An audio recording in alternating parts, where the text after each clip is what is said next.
Why does no one talk about this feeling of utter disappointment and failure when you wrap up production and you open up the hard drive and you actually look at the footage? Uh-oh. Wait a second, is that the vibe? Wow, okay, this is a scary feeling. What if it's a stupid film? Oh, thank you so much. Hi, I'm Sally Lomidze, the writer and director of Behind the Pose, and I cannot believe it just got released on Amuleto. It feels like such a huge deal, not only because Amuleto is home to some beautiful short films, but also because, in a way, this feels like the final goodbye. I've centered my life around the story for so many years, and now there's nothing left to do but let it go. And that means that that's the perfect opportunity to do one last filmmaking ritual that one of my favorite professors, Jason Moore, taught me, and that is doing a post-mortem. You know, looking back on the experience and reflecting on the surprises, mistakes, and lessons hopefully learned along the way. All right, you ready? Yes. All right, can we get camera rolling? I've been telling visual stories for almost 10 years now, working on both narrative and commercial projects. And yet I consider Behind the Pose to be my first mature body of work. And that is because I feel like in my 20s, I didn't really have much to say.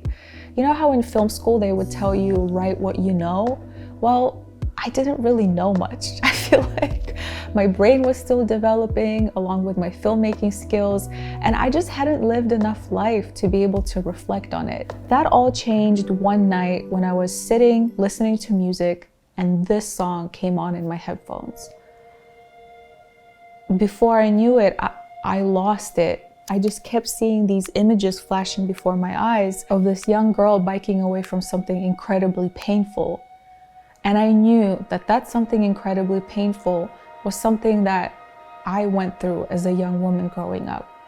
And that marked the point where I made the decision to start my healing process through making this film. But I also feel like this film is mature for me in the way I made it.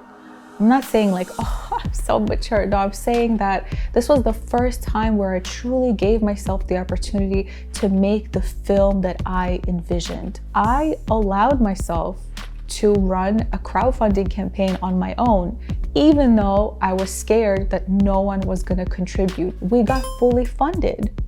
There were over 100 people that saw how important the story was to me. And that gave me a huge boost of energy because I had to keep going. I just had to. I also allowed myself to look for an incredibly strong cast and crew, even though I was afraid that no one was gonna want to work with me because I didn't really have the professional acclaim in the industry.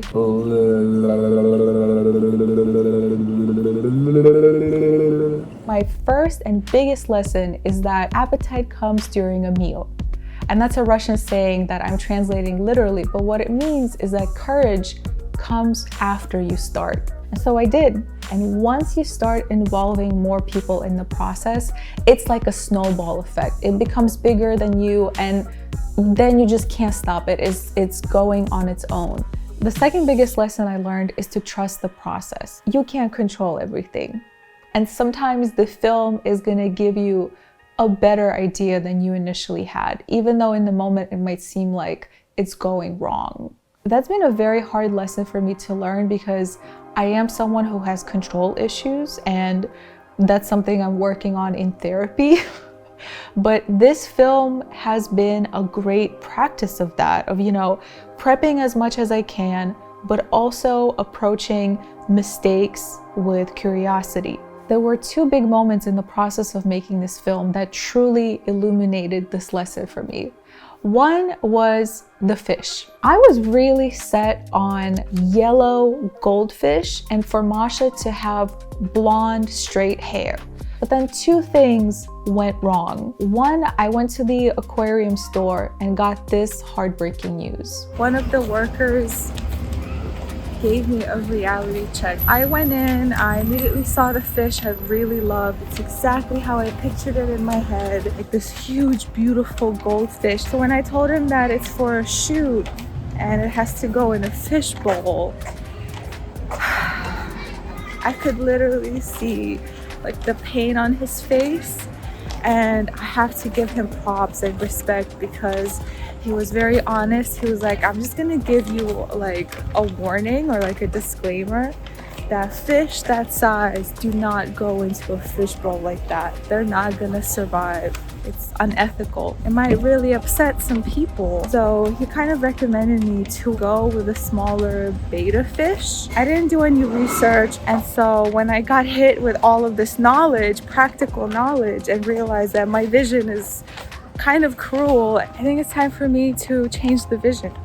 And second, Ksenia Samborska walked into the room. Hi, my name is Masha Rybakova. I'm 16 years old and I'm from Moldova. No, Freddie, you don't understand. I need the new photos for casting tomorrow. Please, can you just help me? It was just, she was Masha. And I was like, she's so incredible, but her hair is this fiery red. And wait, is the answer orange? And suddenly it just all clicked and my brain just went, oh, because it all came together and it made perfect sense.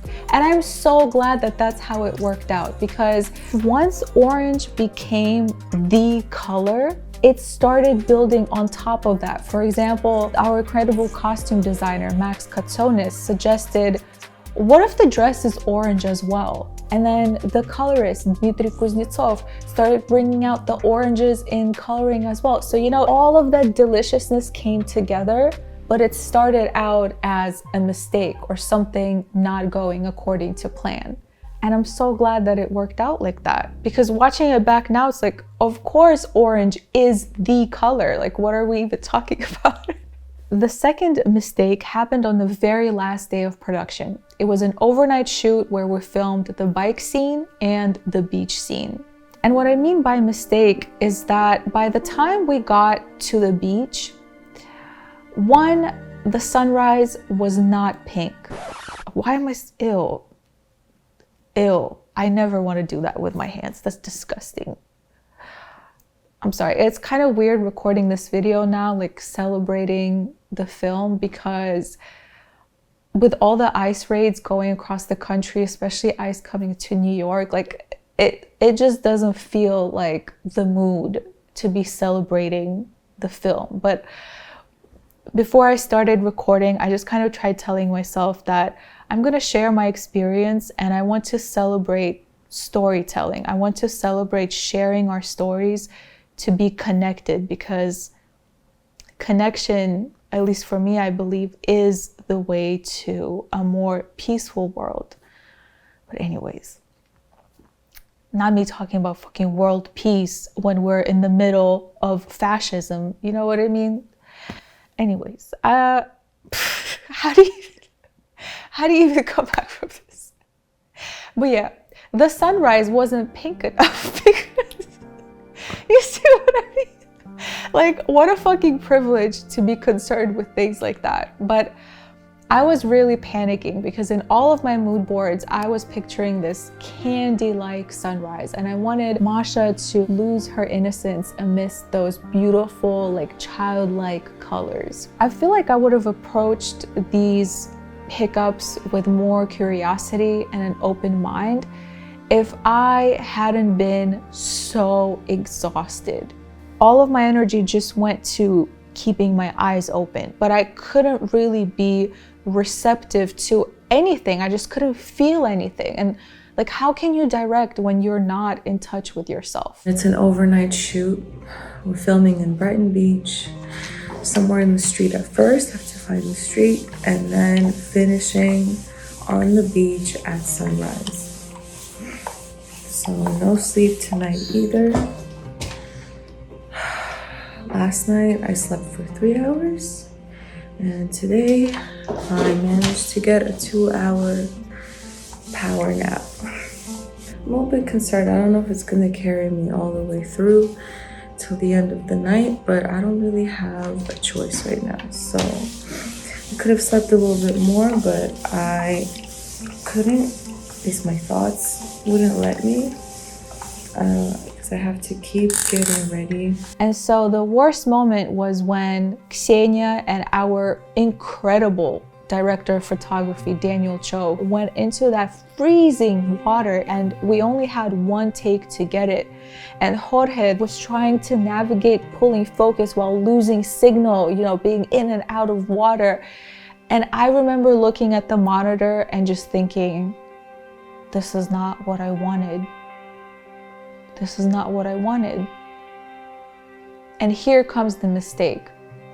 When Ksenia came out of that water, freezing, shaking, she comes up to me and she asks, Sally, did we get it? I gave it everything I got. And I looked her in the eye and I was like, I don't know. We'll have to see it in post. What a dick. That was such like an asshole and mean and heartless answer. Always support your actors. Always support your actors. But in that moment, I couldn't. And I apologized to Ksenia afterwards because in that moment, I failed as a director. Especially since when I got home and I got some rest and I pulled up that take on my hard drive and I watched it, that's when I got the chills because they captured something so visceral. And it didn't fucking matter that the sky wasn't pink, like it actually didn't matter. If anything, it brought back the color orange and tied it all together. You know what I mean? Like, it came out better than I could have ever imagined, but in the moment, I could not appreciate it. I was done.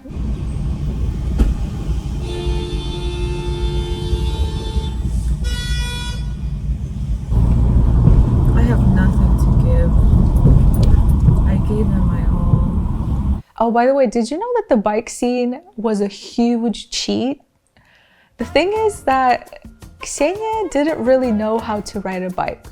So what we had to do was install the adult training wheels on the bike so Ksenia could actually ride it. But here's the thing, it made riding the bike so much harder. Like you had to put so much effort to pedal and you could only go so fast. In the scene, she had to bike the fuck away. Like she really had to keep going.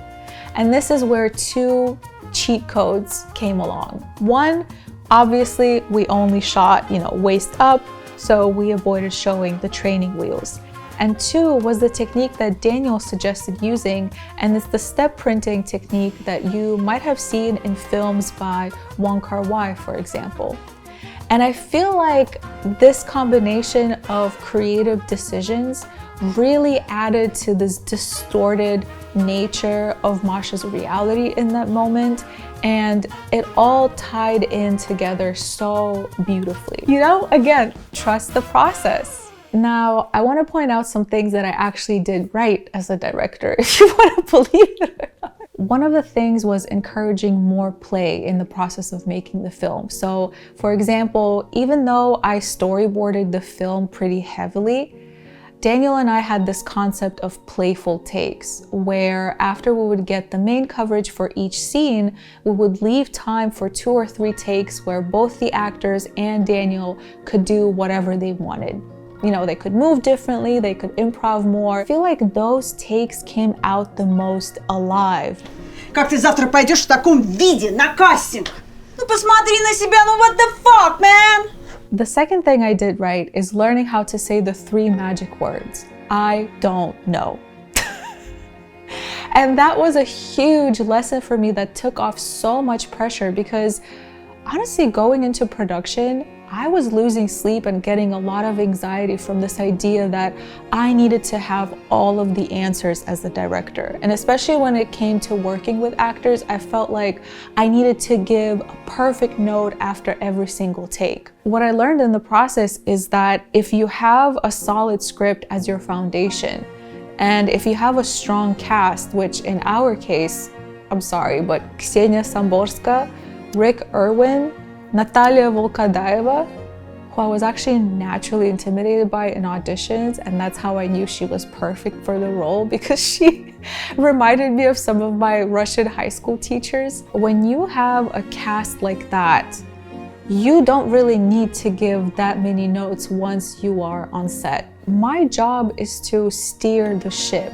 At least for me, maybe please tell me if you feel otherwise as a director, but what I've learned for myself is that my job is to feel out the flow of every single take. And if something feels off, I bring it to the actors or I bring it to the crew. And that's what opens up room for collaboration. However, there was one moment on set where my answer should not have been, I don't know. And that was filming the assault scene. And I feel a little bit sensitive talking about that because that was the most real part of the film for me. It's actually something that came from my lived experience. I just avoided addressing that scene at all costs. You know, I didn't ask the actors to do it in auditions. We barely mapped it out in rehearsals. And Rick Irwin, who played Freddie and is an incredible actor to work with, started sounding the first alarm bells by asking this very sensible question in rehearsals. Are you talking about The very leading end. up to the assault? Yeah, like what is literally happening in Assault? Where's the camera gonna be? Where am I gonna be? Where's like, we have to like plan this stuff so that like there's no surprises. Okay, I have to come to my own rescue here from the editing table because I can see that I was having a really hard time articulating the real story behind the scene. So the real reason why I was delaying rehearsing the scene was because I kept telling myself that it was minimal to begin with. You know, I knew that we were going to stay on Masha's close-up the entire time. I knew that we were going to quickly cut away to dissociation and build the scene through visuals and audio that way. And so in a way, I thought that waiting to see the scene fully play out till we're on set would kind of help preserve the moment and maybe even help protect the actors.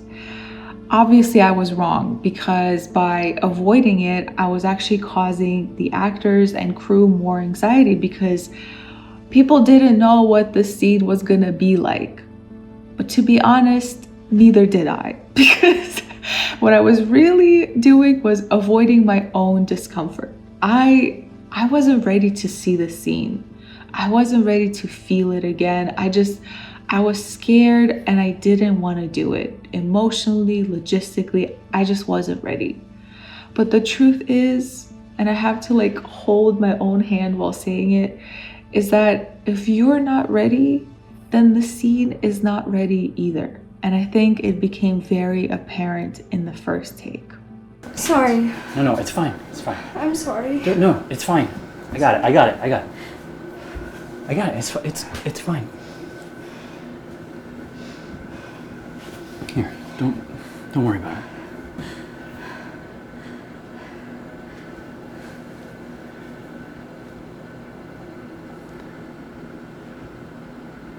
It didn't really look like anything. It didn't really feel like anything. And that's when I start panicking, because what wasn't working is the way Freddie closes the distance on Masha. And so I came out into that kitchen, and one thing that I will give myself props for is that I very openly turned to Ksenia and Rick and I was like, guys, this is not working, but I am panicking and I am completely blanking. I don't know what the answer is, but it's just not working. And they took charge. I feel like the entire behind the scenes vlog is about me constantly failing and other people coming to the rescue. But in some ways it's true, you know what I mean? Like, they actually figured out how to build up that dynamic. Rick actually suggested that in the moment Freddie could show a bit more of his anger and frustration that the dress gets ripped, and that pushes Masha into this apology spiral. And that motivates Freddie to close this distance to console her. And, you know, once they are physically close, that leads to what happens in the film. And so the second take comes around, we hid in our rooms, I'm standing there with my monitor. Wait, damn it! Fuck. Sorry. Fuck, it's What? ripped. God. Sorry. Just stop moving. Stop. Sorry. I'm sorry. I'm sorry. No, I got it. Hey, it's fine. You know what? I got it. Hey, I got it. It's fine. I'm sorry. That was my fault. Hey, shh. I'm sorry. I shouldn't have done that. I'm so sorry. It's fine. I'll take care of the dress. All right? Yeah.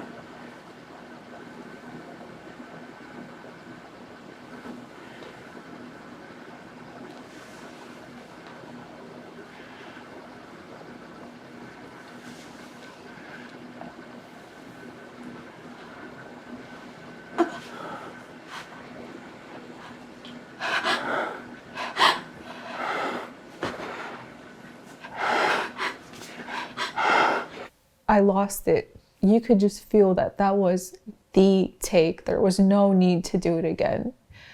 I was crying. Other people in the room were crying. I came out. I don't even think I said that's a wrap because I was just so out of it. You know, people were hugging me. Some people were giving me space. And so I remember going to the bathroom to wash my face. And as I was looking at myself in the mirror, and feeling all of that anger and hurt and pain that was coming up, I heard the people outside wrapping up the set because, you know, they couldn't wait to get the fuck out of there. I mean it in a nice way, you know, it's the end of a very long day, like we had to wrap it up, but I just had this thought in the moment of, these are the people that have been helping me heal beyond just making this film. It was this human connection that was so healing and just so beautiful. I feel like this is the perfect place to wrap it up. It was honestly so interesting and rewarding to look back on the experience because how lucky am I that I have this privilege to be able to express myself through film and work with such incredible people and just meet people through storytelling. If you watched it and you enjoyed this vlog, thank you so much. If you would like to like and subscribe to end it on a very self-centered note, I'm not very strict about when or what I upload here, whether it's film or non-film related, but I love expressing myself through videos like this. So I hope to see you back, but you know, either way, thank you so much, and I love you. So, bye. I don't know how to end this, but yeah, my back is killing me from sitting for this long. Yep. Hey guys. YouTube. Welcome to our channel. Oh no.